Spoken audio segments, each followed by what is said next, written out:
Hello. Our lesson today is called the distributive property. This was a tough lesson for students.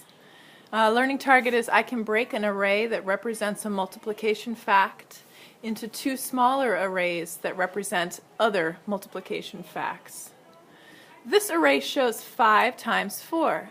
Could you break it apart into two other arrays? We used a yardstick to think about where we could put a line in this array. We talked about all different ways to do it. One way you could break it apart would be to put a line here where I have cut this array apart and make it from a 5 by 4 array into a 3 by 4 array and a 2 by 4 array. It has the same number of dots as the previous slide, but I've just cut it. I've cut it below the third dot down. 3 times 4 plus 2 times 4 equals 5 times 4. Is there only one way to break an array apart? We wondered about this and we realized there were lots of correct answers, lots of ways to break the arrays apart.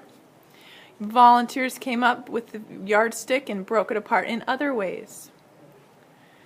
The distributive property is what we're learning about today, and it says you can break up arrays to create the sum of two smaller arrays.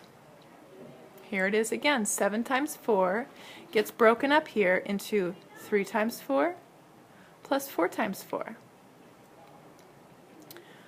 We drew some more lines on this array, wrote some more facts. Here's a problem from the book. Copy the array and separate the rows into two smaller arrays. Write the new facts. There's lots of correct answers for this as well. One way I thought of doing it was drawing a line, a vertical line right there, and changing this from a 5 by 3 array into two arrays, one as a 5 by 1 and one as a 5 by 2. Other ways? We thought about this one. Use the smaller arrays in the distributive property to find each missing factor, and you can use counters to help.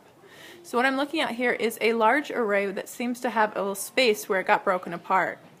To find what goes on the left-hand side of the equal sign here, I need to think about the whole array, ignoring that space for a minute. This array shows something times 4. I see the 4 right here going across the top, so the mystery number that goes in this box must be the number of counters that goes down. I see 5 counters here, plus 3 here. I see 8 counters going up and down, so I know it's an 8 times 4 array. Now I need to figure out what goes here. Something times 4 plus 5 times 4. We talked about how when we break apart an array, one digit always stays the same. See how the 4 repeats? And then one digit you can find by looking at the full array. That's an 8, remember, and subtracting one of the numbers that you know. So like 8, which would go here, minus 5 would be your answer here, 3. And we know it's right because we can see here that 3 times 4 plus 5 times 4 equals 8 times 4.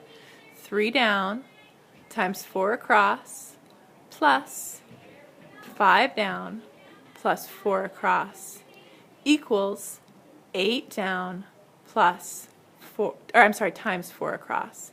8 times 4 equals 3 times 4 plus 5 times 4. How about this one? Raphael broke an array for 6 times 3 into